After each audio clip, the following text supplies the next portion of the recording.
Welcome to the Analysis.news. In a few seconds, I'll be back with Jason Call, who's taking on a Democratic incumbent in the 2nd District in Washington State for Congress. It's an important race, I think, because not only is it a progressive taking on a corporate Democrat, it's also a progressive running in a district which is heavily people who work at Boeing and who depend on Boeing for their livelihoods. So we'll be back in just a few seconds. Please don't forget there's a donate button and subscribe buttons and all kinds of buttons.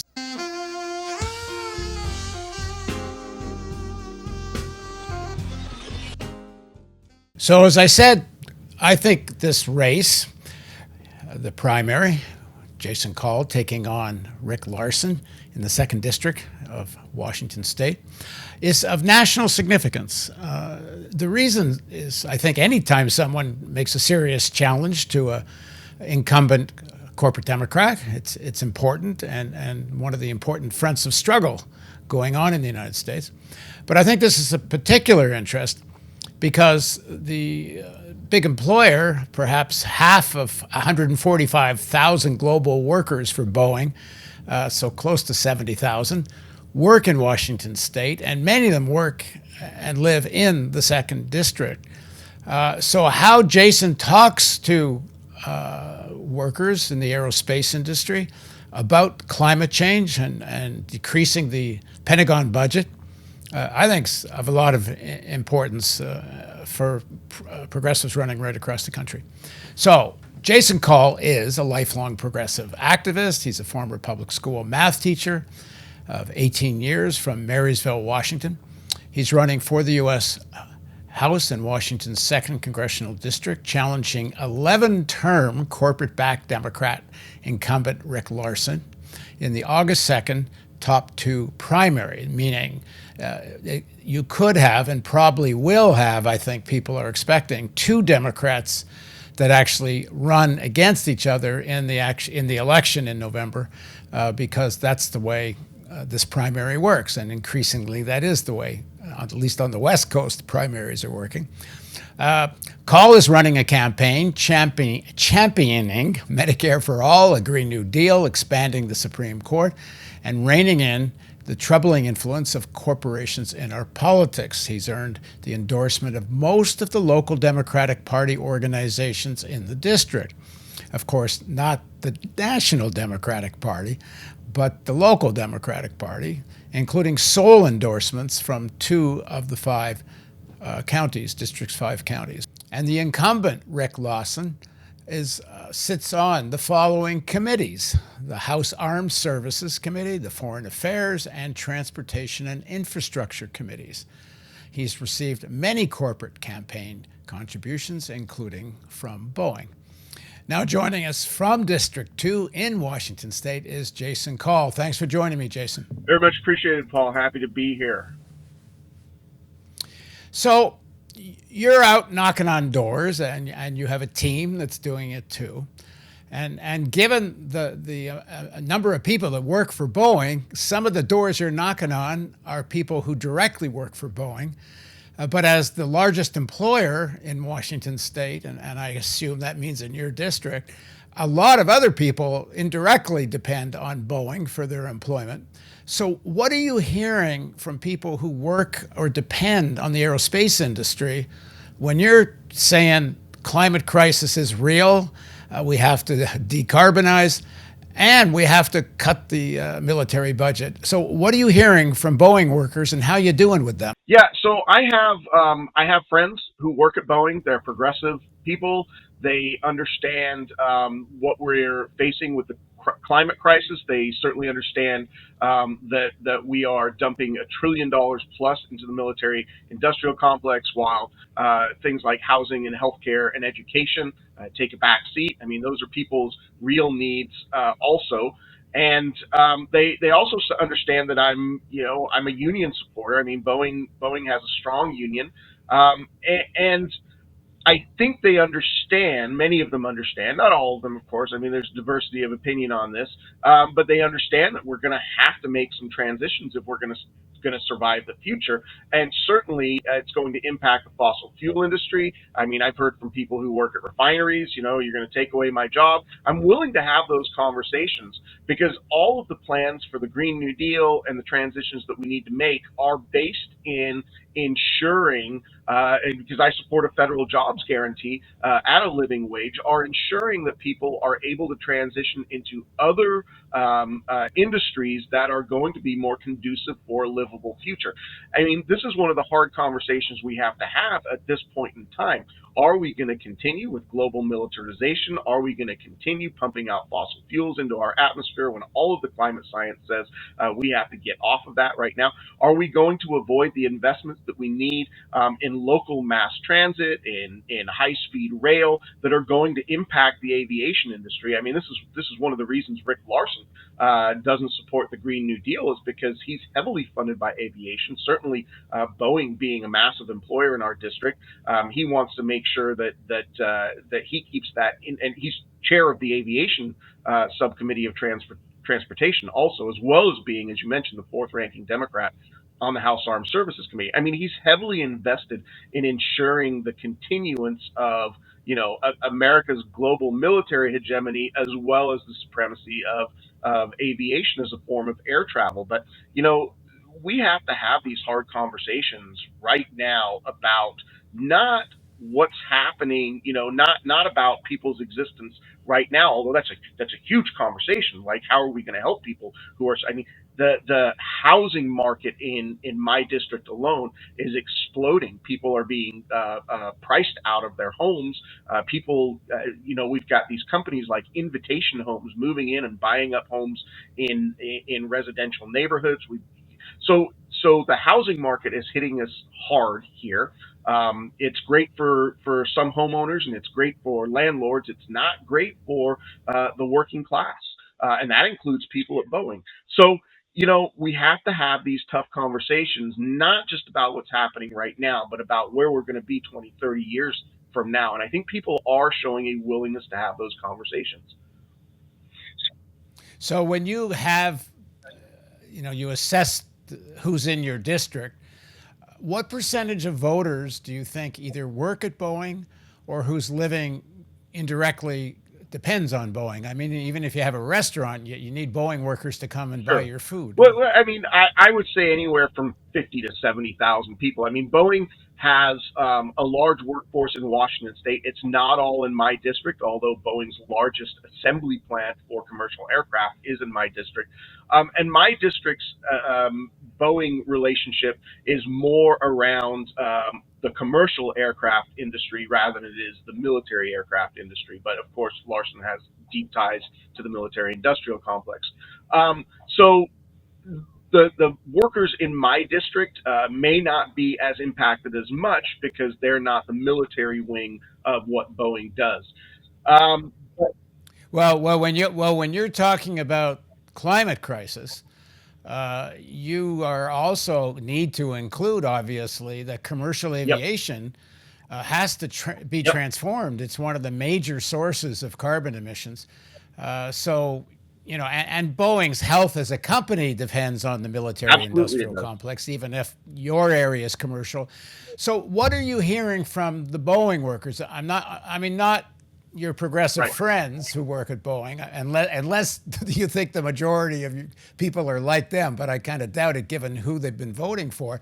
And let me just say, in your district, Larson got elected, I think, what, in 2000, That was his something first like election. that. But before that, you had a lot of Republicans, and while the last few elections he's kind of dominated, he did previously have some pretty close calls with Only once. Republicans. So Only only once. In once. Okay, so 2010, it was mid Obama's term, first term, and there was that red wave all across the country where Democrats lost 1,000 seats in Congress and state legislatures. That's where he came closest to potentially losing his seat. But I have to say I'm glad he didn't, because the guy who was running against him was a complete right wing nut job. But he did. But since then, since 2010, he's held this seat firmly 2-1. In fact, the Republicans don't even invest at the national level, sort of the federal level in congressional district 2, because it is so solidly Democratic. Now they do invest in state races because our county, our legislative districts do have that smaller geographical area, do have some seats that would be considered swing.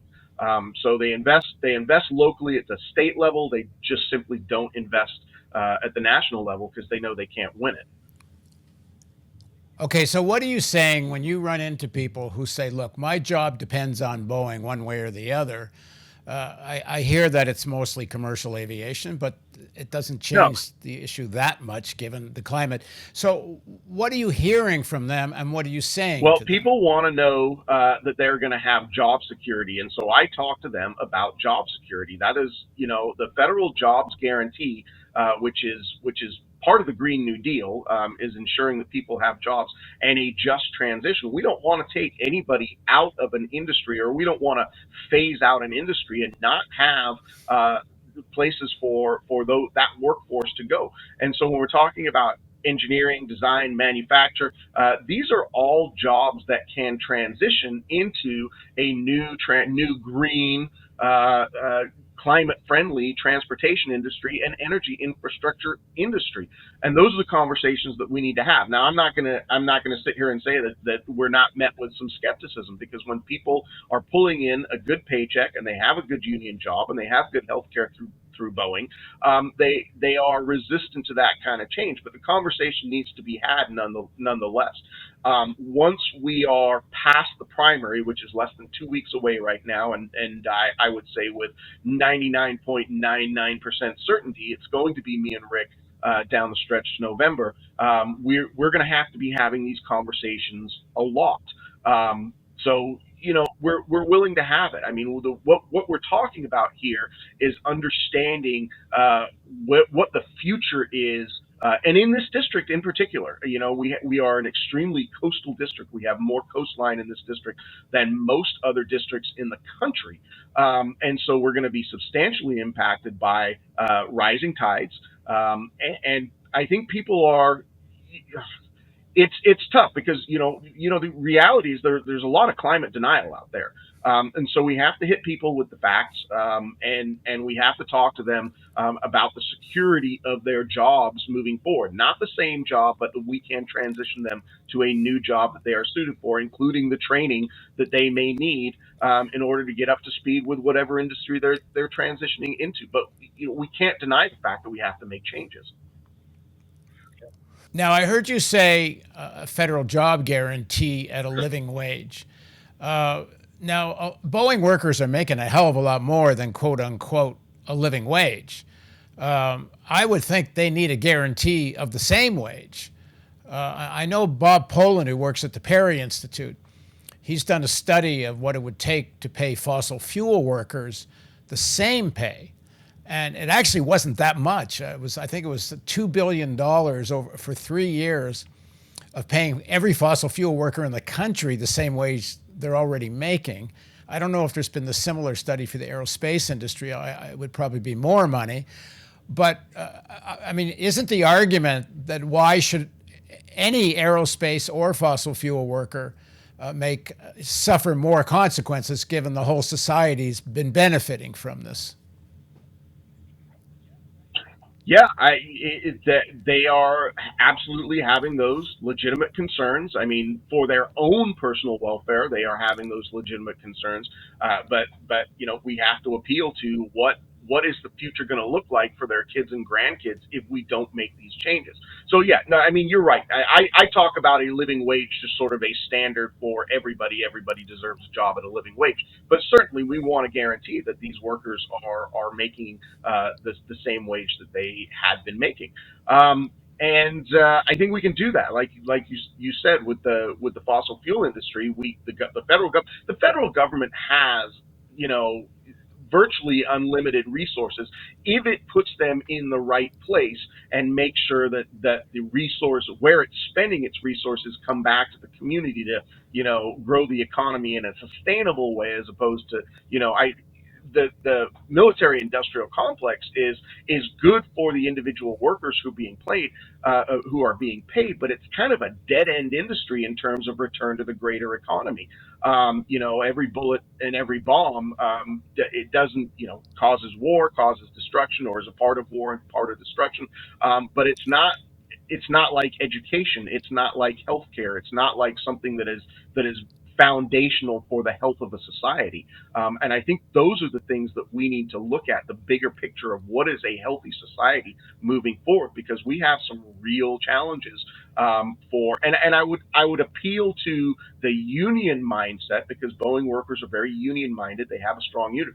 I always appeal to the union mindset of, like, everybody does better when everybody does better. So let's make sure that we're investing resources where everybody can do better, and you will do better also.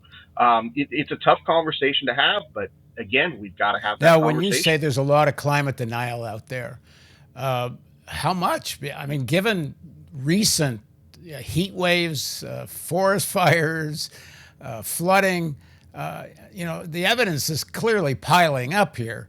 Uh, but are people just so concerned about their jobs they just can't open their minds to it? And how? I don't know if you have any assessment of what percentage of the people you're talking to are kind of in climate denial, but how significant is it?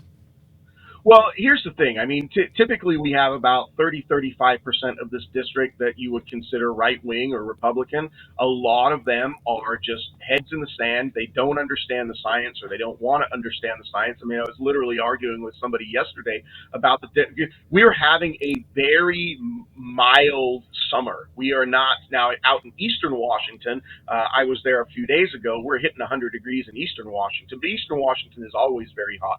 Last year, I was out in eastern Washington in June when we had that big heat dome here, where we were hitting record high temperatures last summer.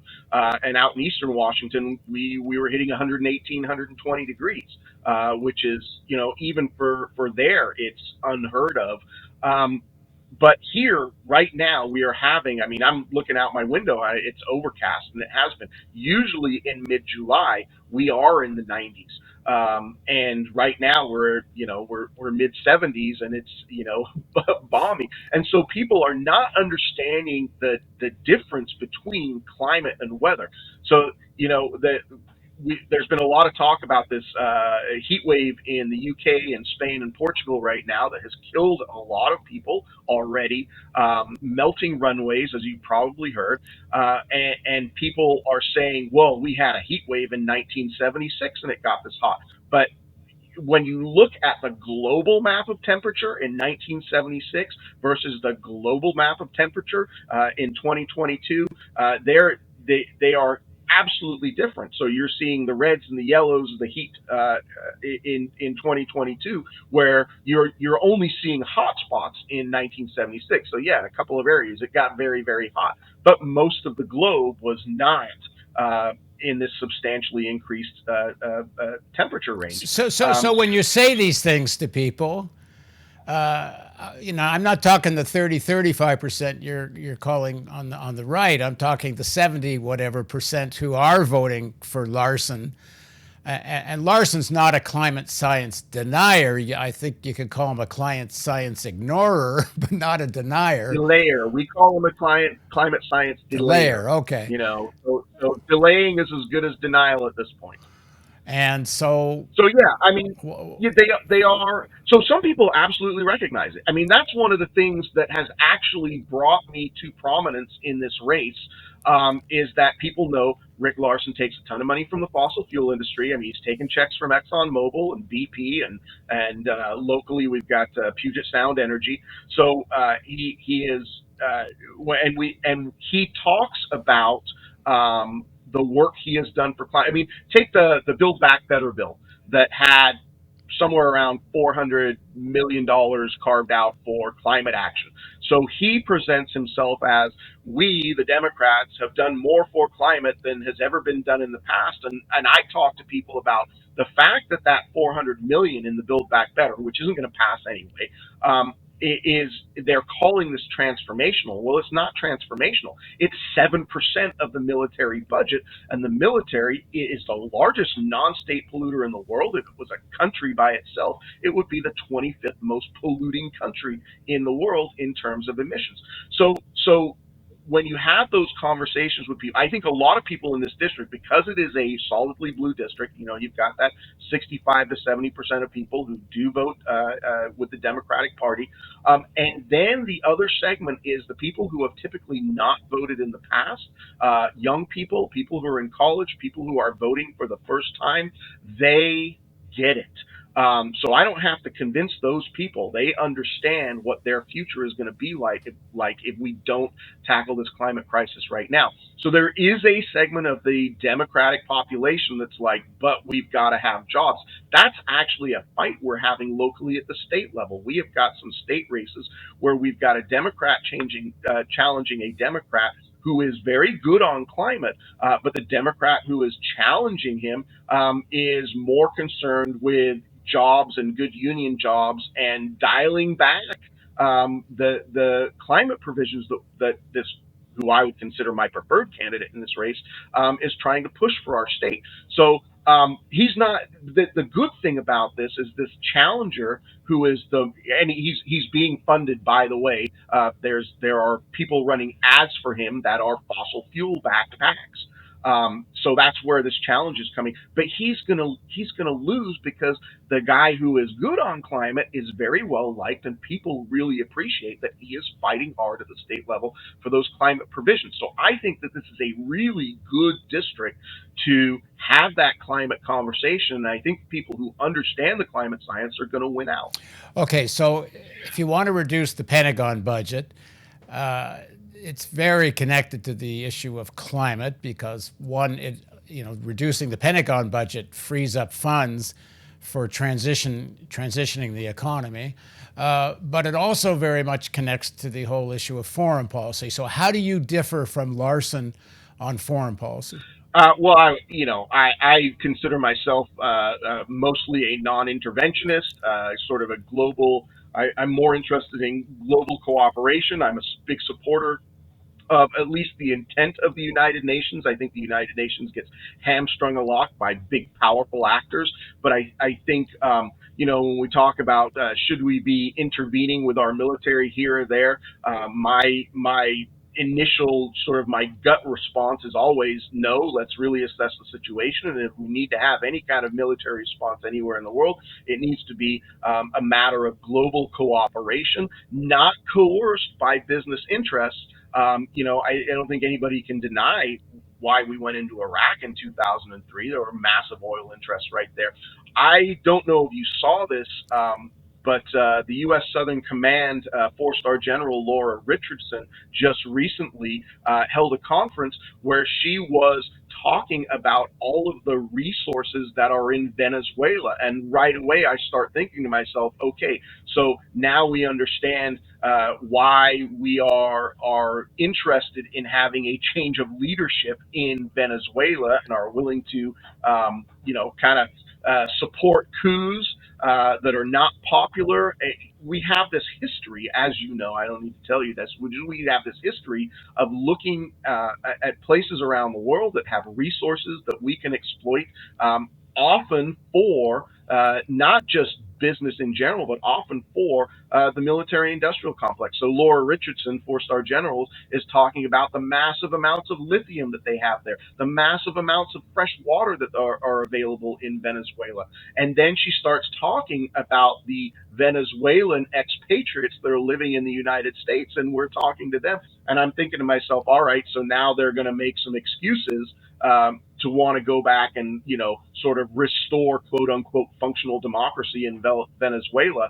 And it's all very, very concerning to me. I'm just opposed to that kind of exploitation. Do you and Larson differ on American policy towards Ukraine? Yes, In what yes, way? we do. I well, Larson is, as a member of the House Armed Services Committee. I don't want this to come off as saying I am anti-Ukraine or pro-Putin, because I am neither of those things. I can say firmly that Putin's invasion was illegal. It was immoral. I'm opposed to war, but my focus in regards to Ukraine is one. I don't think that we would be interested in Ukraine if there weren't massive amounts of oil and gas resources there. I mean, that's just I used the comparison with Rwanda. There were human rights abuses in Rwanda in the mid 90s. We didn't go near it. And the reason is there was nothing in Rwanda that was strategically or resource based important for us. But that's not obviously not the case for Ukraine. Um, so I am not a supporter of Ukraine joining NATO. If we go back to when the Berlin Wall fell, and assurances that were made by Secretary of State James Baker back then that the United States would not encroach on former Soviet territory. I think all of these are legitimate. Think what you can about Putin. I mean, I don't agree with anything that Putin has done in regards to Ukraine. But if we don't have this sort of larger picture of what Putin, as a world leader, feels about Russian national security, that we're just completely ignoring that, then we are provocateurs in the situation. And I think a lot of Americans, because we've been conditioned to think about American global supremacy, and we're always the good guys, that we have a very jaded lens when it comes to something like what is happening right now in Ukraine. So my biggest concern about Ukraine is it seems like that negotiations for a ceasefire are absolutely nowhere to be found. And so, as a peace activist, which I have been, and a war protester, which I have been for the last 30 years, I want to know why our first focus isn't getting people to put down their guns. Because the more weapons that we supply to the Ukrainians, the more Ukrainians are going to die. That's just been the history of us arming conflicts around the world. So whatever the outcome might be in the end, whether there need to be in order to reach a peace, whether there need to be some concessions in terms of the Donbass region. I don't know, but what I do know is that we're not even trying to negotiate a ceasefire, and we're simply, as the United States, putting our foot down and saying, we're just going to keep funding this war. And I think Americans now are looking at this, going, "Wow, how is it that we can just send a couple $1 trillion at the drop of a hat over to Ukraine? Most of that money is going to weapons contractors, and we still have 30 million people in this country that can't go see a I doctor." don't I think think I Americans are don't think it's a starting to couple of figure this trillion, out. is it? Well, how many? There's It's there there there's been an appropriation for 750 yeah, billion. I think. What? How much has it been up to date? I, To date? I'm not sure the exact numbers, and I'm not sure it's actually very clear the exact numbers, but I don't think it's a couple of trillion. The big arming started after the invasion. There was arming before, but the big push came afterwards. At any rate, it's vastly significant. Okay, well, what about on China? Do you and Larson differ on American approach to China? Larson very much wants to open China up. I mean, to American markets. So as far as a sort of foreign policy on China, I'm not sure that he sees China as a huge threat. I think he sees China as a huge economic opportunity for American business interests. I don't see China as a huge threat at this point.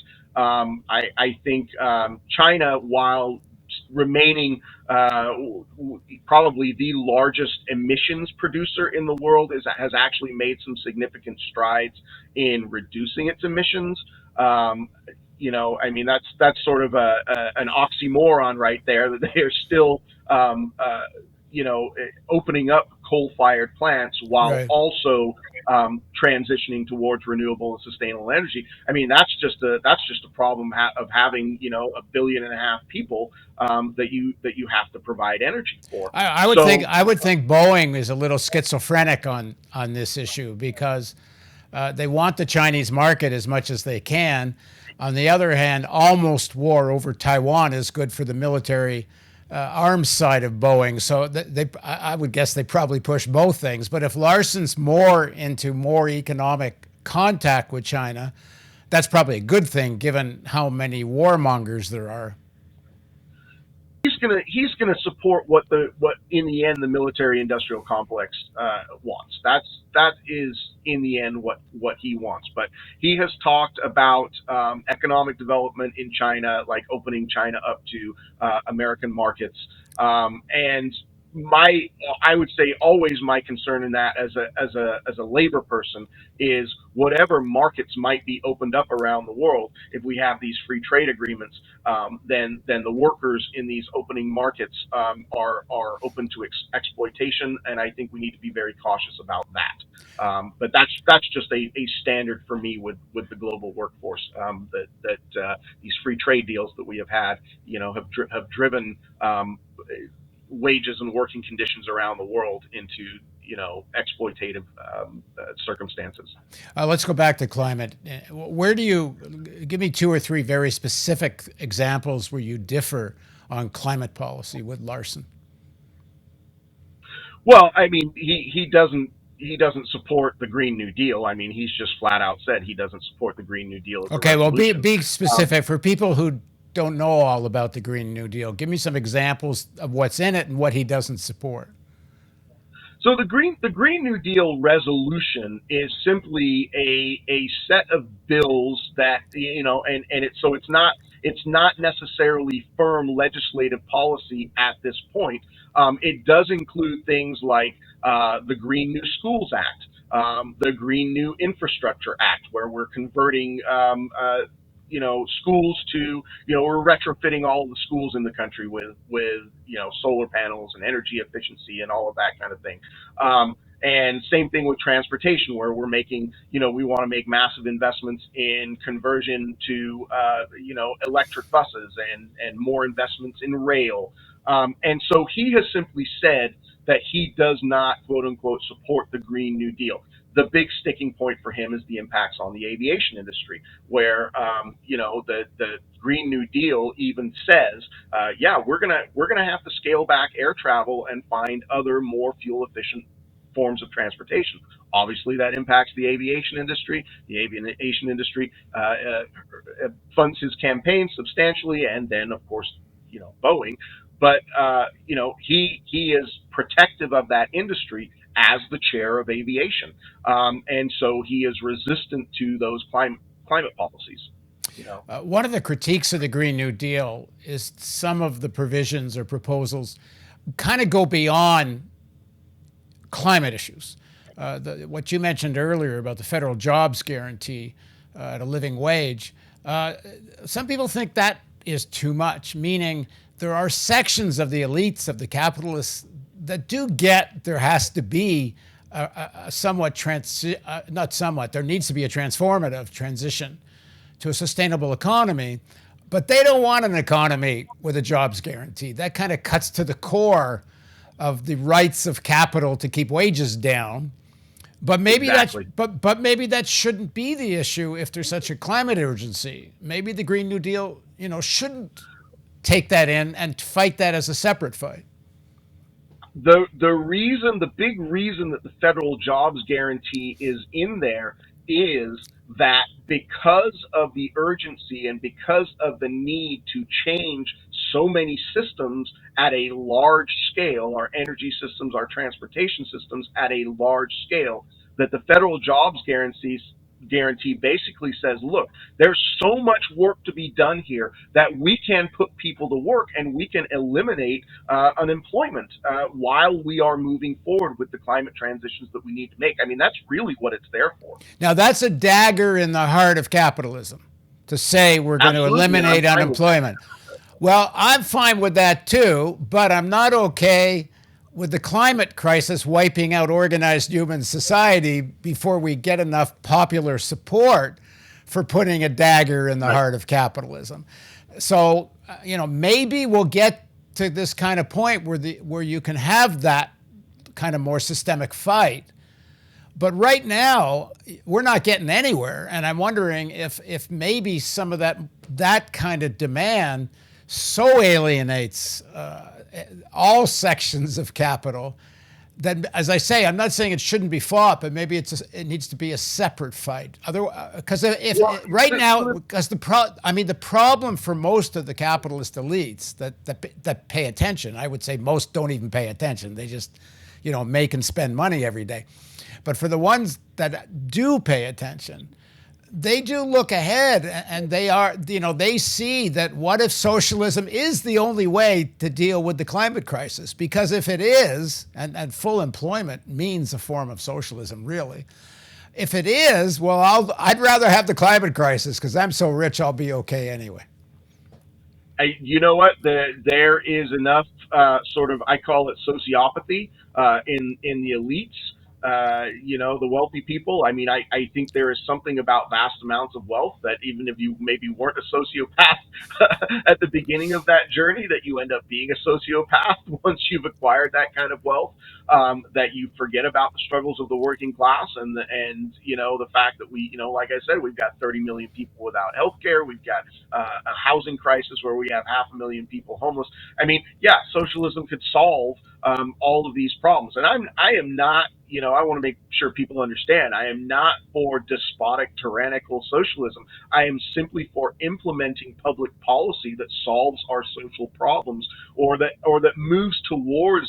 I'm not saying that we can solve everything with the snap of a finger, but it at least moves us in the direction of solving these massive crises that are before us. And no, I don't think that somebody's take Jeff Bezos. I don't know how old he is. Jeff Bezos is 60 years old, and he's richer than God. I absolutely don't think he cares about anything other than maintaining his own wealth and power. And yeah, by the time the real impacts of climate hit, whether it's 20 years down the road, 30 years down the No, road, no, no, no, no, no, no, way sooner.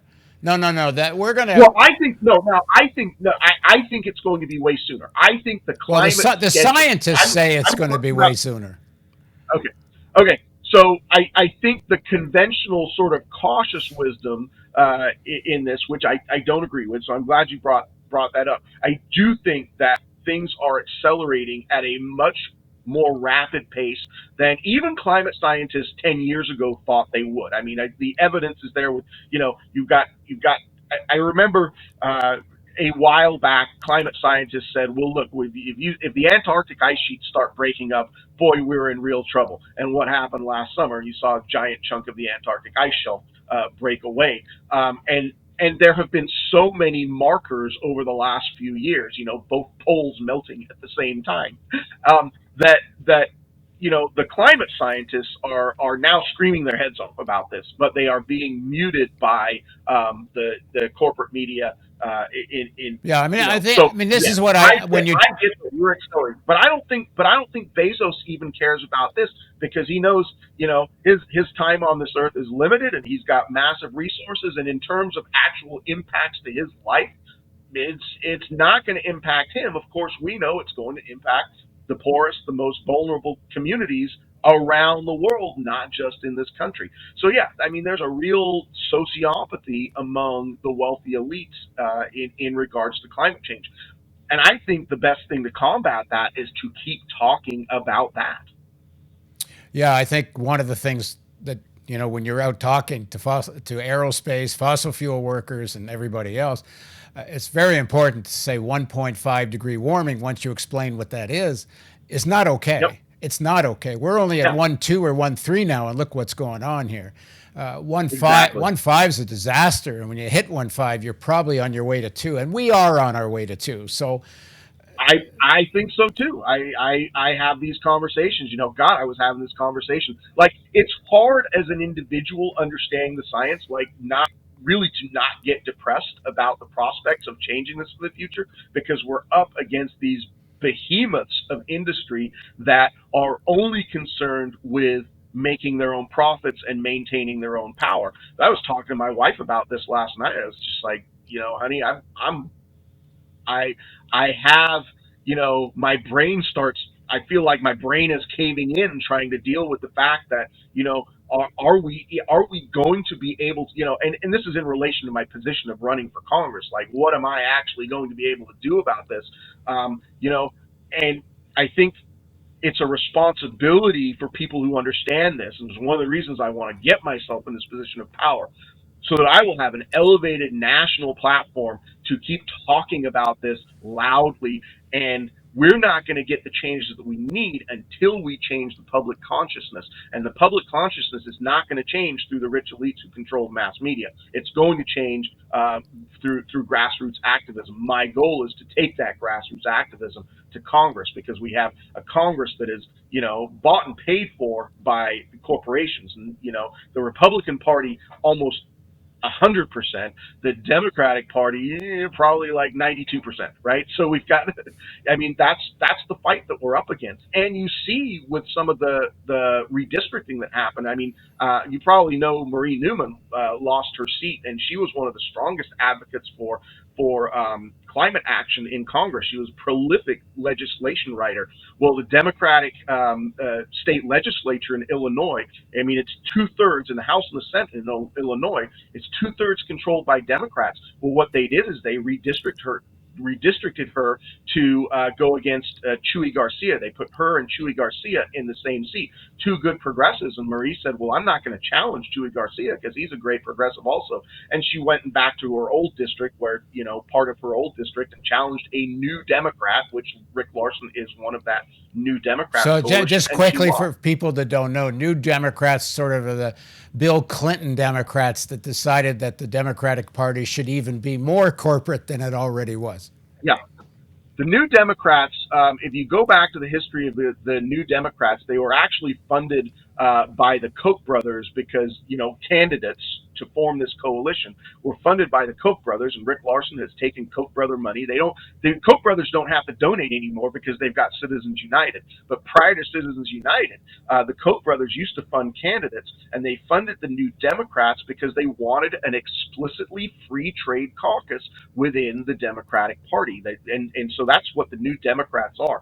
And one of the big fights that I have with the Progressive Caucus in Congress is that they have opened up their membership to a lot of New Democrats. And the New Democrats are an explicitly anti-progressive caucus, so it makes no sense to me.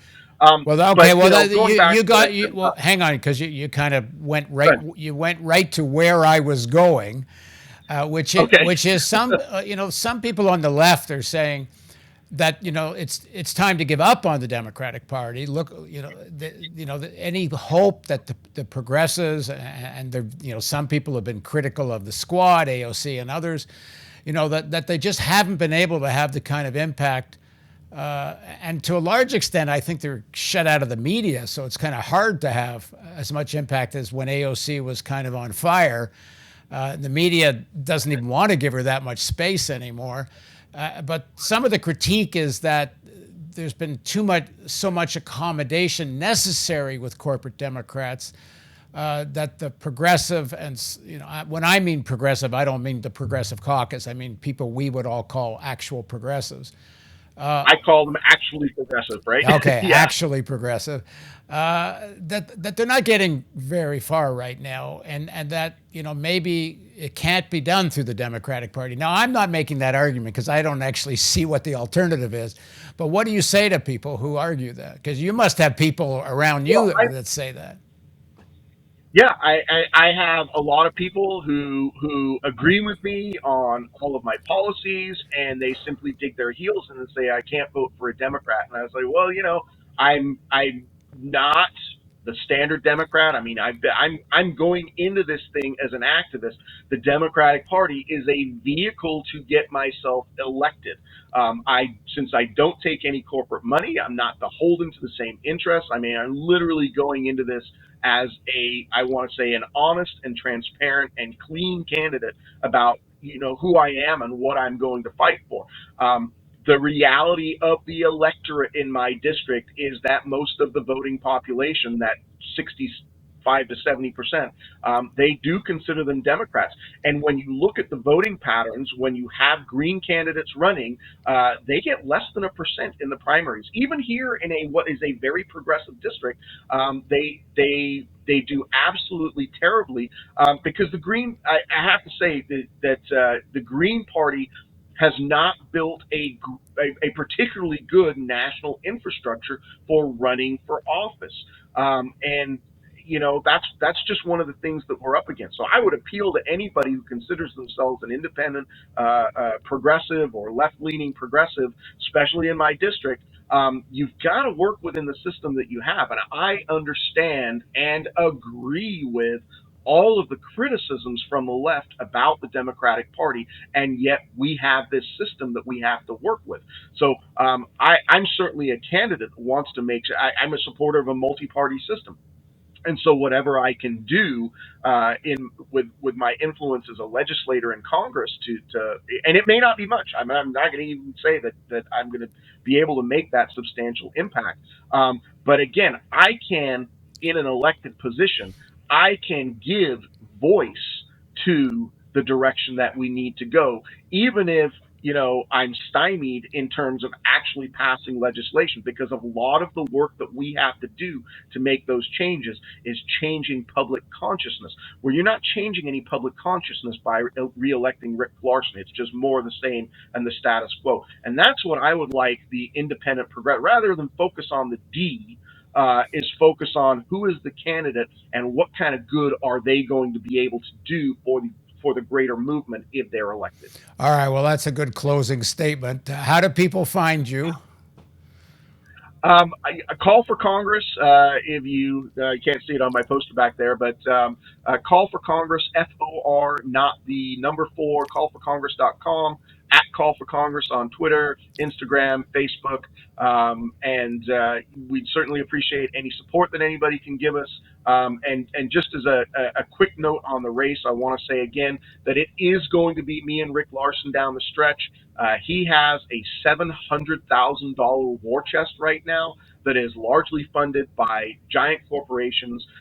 He gets 60% of his funding from PACs, much of it corporate PACs, and 40% of his individual contributions come from individuals with the title of corporate executive, or some form of corporate executive, or lobbyist.